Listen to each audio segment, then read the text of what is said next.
I recently watched the Penguin series on HBO Max for the first time. This was a delayed viewing as when the show originally came out on Max last year, I was unsubscribed to that service. Financially, it's pretty irresponsible, at least for me, to be subscribed to all the major streaming services at one time. At this time last year, I was unsubbed to Max and Netflix, but a year later, I found great use for both while getting rid of Peacock and Paramount Plus, for now anyway. Anyways, this show was part of Matt Reeves' The Batman universe taking place after that film. Believe it or not, I'd only seen that film twice. The second time when it was released on Max April 11, 2022, about a month after it came out in theaters. So needless to say, it had been a while and it was due for a rewatch. I still think the movie is too long, but it is a great noir-style thriller that is emo Batman at its best. Third best Batman movie. After watching this film again, it was time for The Penguin. The show also had a good showing at this year's Emmys, which happened a week ago, in which it took home several awards. So it ended up being interesting timing when I decided to actually check out this show. In The Penguin, Oswald Cobblepot's desire for control of Gotham has him involved in a gang war between him, the Maroni, and Falcone crime families. The show's initial hook, and this isn't a story spoiler, is that Oswald, Oz as he's called, kills someone of importance in the Falcone family, where he can only cover it up so much until Falcone's daughter, Sophia Falcone, comes after him. The intriguing part, at least for me anyway, is how he blackmails a young man named Vic into doing his dirty work. I definitely felt for Vic at the beginning. Even though he's not innocent by any means, he's caught at the wrong place at the wrong time, and gotta deal with being forced to work for a scumbag like Oz. Amazingly though, this ends up being the real heart of the show. This is an odd but effective father-son or mentor-mentee relationship, and it's the thing you end up rooting most for during the story here. This whole dynamic could have made it easy to turn Oz into a hero-type character, which is always the problem when you do a show or story about a villain.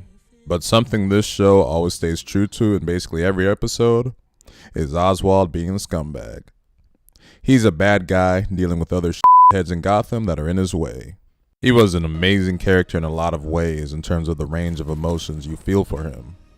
From fearing him to this guy, to what a nice son or mentor. You get lost in the character because of the writing, and of course the brilliant performance from Colin Farrell, reprising his role from the Batman. Those mannerisms, voice and attitude, and even walk are top notch. And of course made all the better because of the epic makeup job to turn him into the Penguin. A transformation like this is truly legendary stuff. Hi, I'm Colin Farrell. Check out the trailer for my new series, The Penguin. Trust me. The other noteworthy character in the story here besides Oz is Sophia Falcone, daughter of Carmine Falcone from The Batman. This character rises to power Godfather style after the death of her father in The Batman, and another family murder starting off in this series. That puts her at odds with Oz. Unhinged and ruthless is the best way to describe her. She's just ready to snap at any moment, and shows that like Oz, she's not a good person, I'll put it that way. Doing a lot of cold-blooded crime boss type shit. At a certain point, the show is almost as equally hers as it is the Penguin's, with equal focus for both characters, giving the show a lot to work with. And me always wondering who the should I root for here, as you're following people who are not pure of heart by any means. The actress, Christine Miliot, had a crazed look to her eyes that really elevated the character, and it helped that her eyes just always seemed big as The back and forth between her and Oz is the real conflict of the show, with me enjoying each other's attempts to one-up each other for control of the city. It was a lot better, unfortunately, than the generic drug smuggling plot, which wasn't really doing much for me, but thankfully didn't take up too much of this show's focus. Eventually, things escalate enough in the story to where I asked the same question I'm sure a lot of others did, which was, where the is Batman? With no Riddler, Catwoman, or Joker to deal with in the story, the fallout from the Falcone situation should have been his focus. I'm pretty sure he wasn't even mentioned. That, and I'm pretty sure there was no mention of Commissioner Gordon either. But I get it, not every story can include everyone. The show is a roller coaster in terms of the emotions you feel, because is of following bad guys, but it was very impressive in how it fully realized the Penguin story in a pretty badass series that was epic, thrilling, gangster, and would get my vote for being legendary. Like some other shows in my lifetime, I wish I could have watched this when it came out, but better late than never.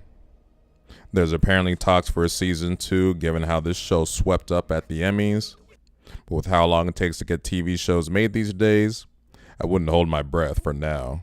Although it would be pretty pathetic if somehow a season 2 of this show came out before the Batman Part 2, which it could happen, you never know. So that'll do it for this review of The Penguin. If you made it to the end of this video, thank you for watching. It's just the beginning.